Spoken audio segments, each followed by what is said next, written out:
Satan's strategy. As the time for Christ's return draws near, we should expect Satan to intensify his efforts to disrupt God's redemptive plan. Here's Gene.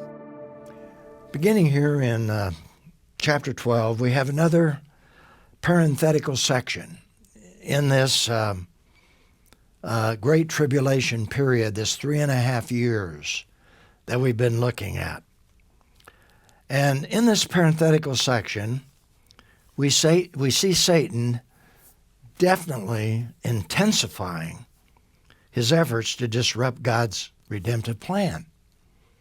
He really intensifies his efforts.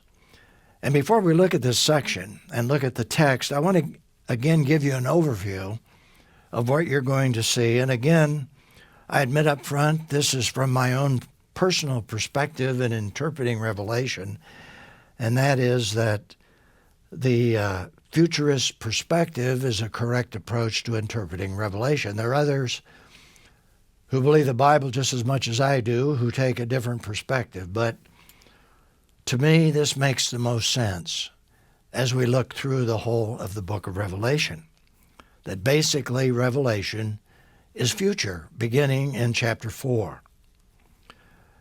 So here's just an overview of this futurist perspective. The woman represents Israel. The dragon represents Satan.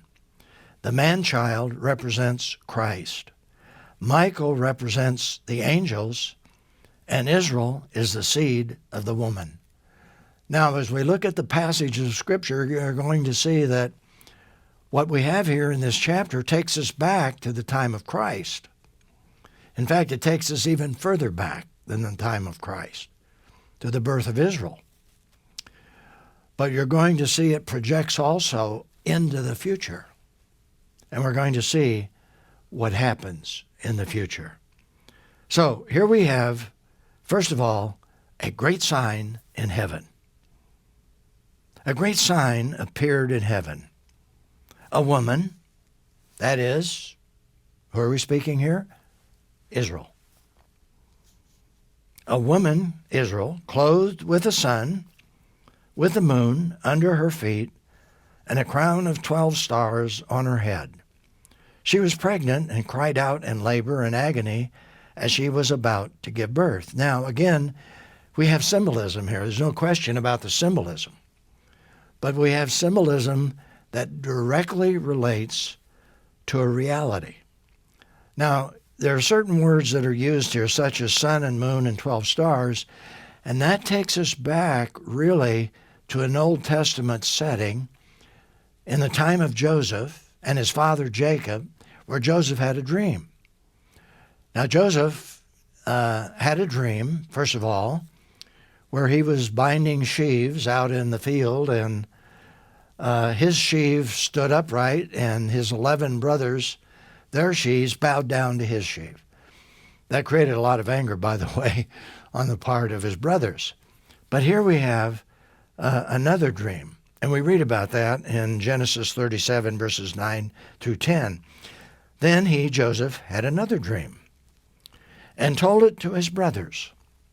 Look, he said, I had another dream, and this time the sun, moon, and 11 stars. Now again, you have reference to, in the passage we just read, the sun, the moon, and the 12 stars, because there, in the future, Joseph is included, but here, the 11 stars are Joseph's brothers.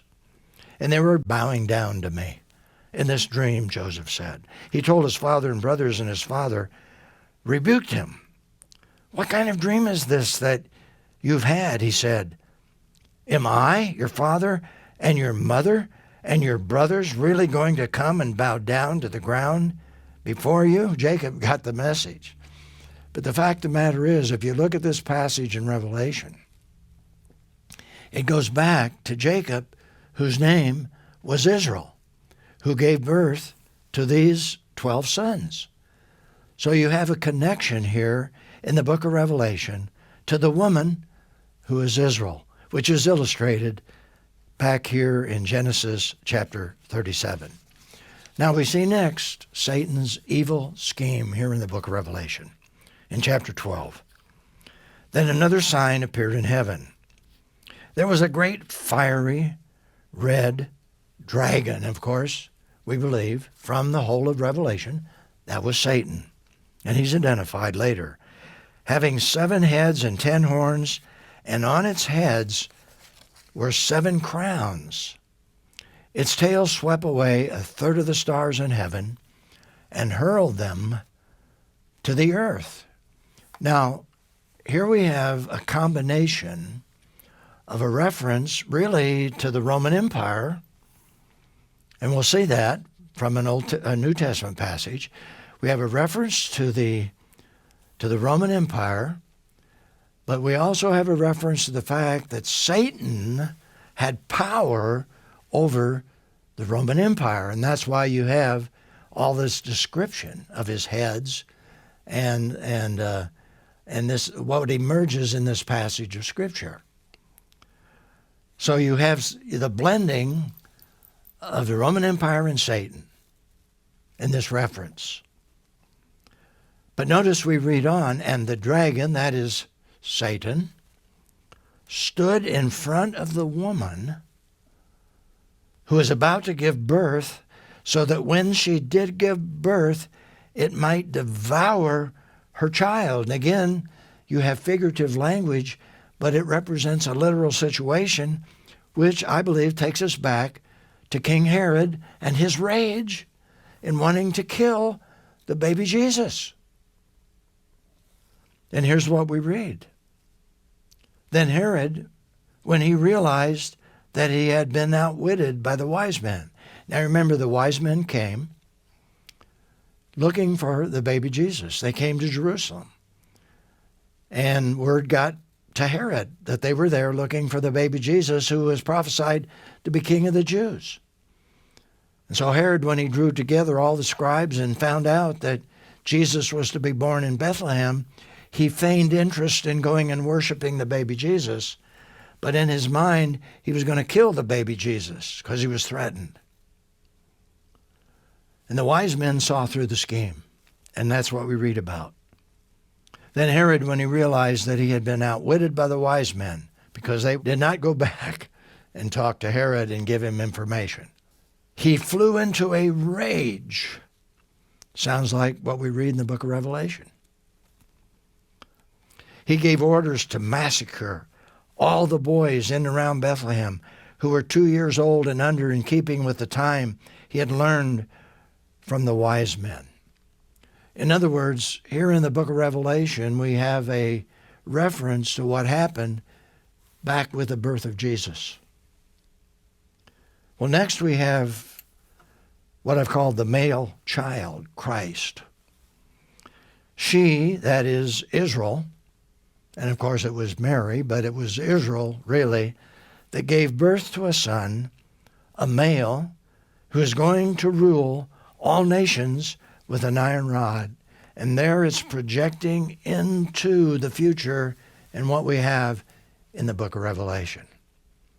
You see, it jumps all the way over what we call the church age that we're living in today to the coming of Jesus Christ in judgment. And notice we read here, her child was caught up to God.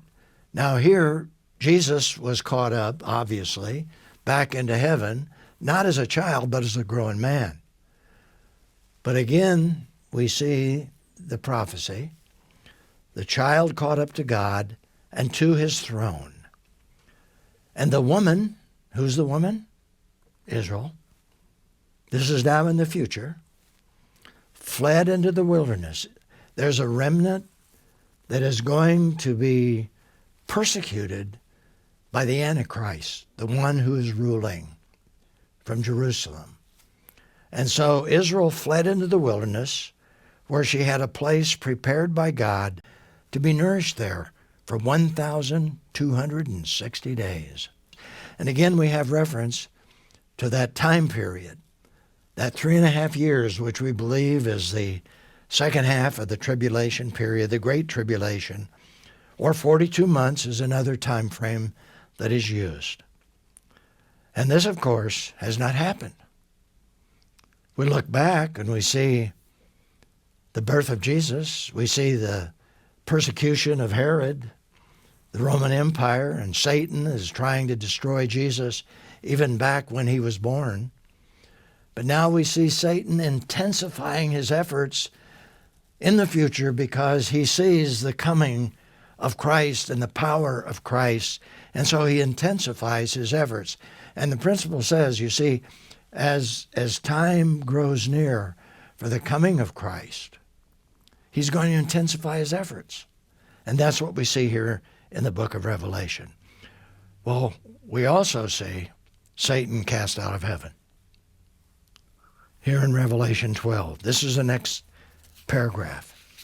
Then war broke out in heaven. This is future. Michael and his angels fought against the dragon. Michael and his angels, literally, fought against Satan, the dragon. The dragon and his angels also fought.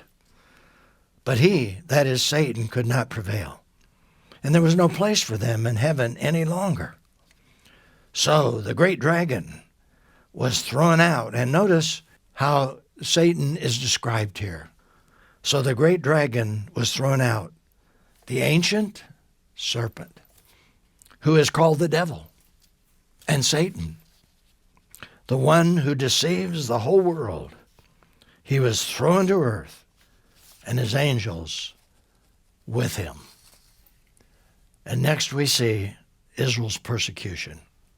When the dragon saw that he had been thrown down to the earth, he persecuted the woman. He persecuted Israel. He still has power. Even though he's been thrown out of heaven, he still has power, and we see it demonstrated, intensified here in the book of Revelation. He persecuted the woman, Israel, who had given birth to the male child, Christ. The woman, Israel, was given 2 wings of a great eagle so that she could fly from the serpent's presence to her place in the wilderness, where she was nourished for a time, times, and half a time. And again, there we have reference to 3.5 years. Time, 1 year. Times, 2 years. Total of 3.5 a time.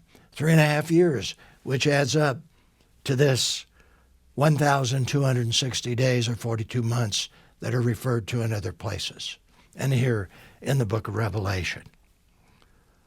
Satan intensifies his efforts to destroy Israel in this great tribulation period. Well, let me just summarize and review for you what we have seen here, I think, in this passage. If we take a futurist perspective, the woman represents Israel, the dragon represents Satan, the man-child represents Christ, Michael represents the angels, and Israel is the seed of the woman. Well, all of that leads us to a reflection-response question. Even though Satan is just as powerful today as he has ever been and ever will be, why should Christians have a sense of confidence that we need not be defeated by his evil efforts? Well, we've looked at a classic passage, Ephesians chapter 6, where we're to put on the whole armor of God. We can be victorious over Satan. But there's another beautiful passage in James chapter 4. And I've called this Victory Over Satan. And here's the reason that we can be reassured. Therefore, submit to God, resist the devil, and he will flee from you. He will flee from you. We don't have to be afraid. Draw near to God, and he will draw near to you. And regardless of Satan's intense efforts to destroy God's plan and to destroy us and to lead us astray, we can have confidence that we can be victorious over Satan. So let me repeat the principle I believe that comes from this passage and from the whole of Scripture. As the time for Christ's return draws near, we should expect Satan to intensify his efforts to disrupt God's redemptive plan. But we need not fear him. We can be victorious over Satan.